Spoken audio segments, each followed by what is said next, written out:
Ouvrons cette revue de presse par l'Algérie où la détention de Louisa Hanoun fait la une des journaux et sites internet. La secrétaire générale du Parti des travailleurs a été placée ce jeudi après-midi en détention provisoire par le tribunal militaire de Blida, rapporte El Watan. Elle était entendue dans le cadre de l'affaire Saïd Bouteflika et les généraux Toufik et Tartag. Les trois anciens responsables placés le 5 mai dernier sous mandat de dépôt et accusés de complot contre l'autorité de l'État et l'armée.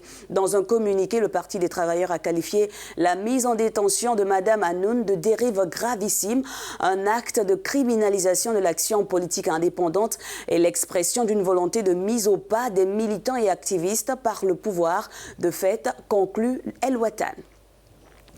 En RDC, l'État islamique a revendiqué une nouvelle attaque contre une base militaire à Budunguya, dans l'est de la province du Nord Kivu, près de la frontière avec l'Ouganda.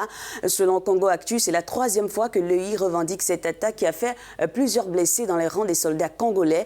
Cependant, les autorités restent prudentes face à la revendication de ces attaques qui ont lieu dans une région marquée par des exactions menées par des rebelles ougandais de l'ADF NALU.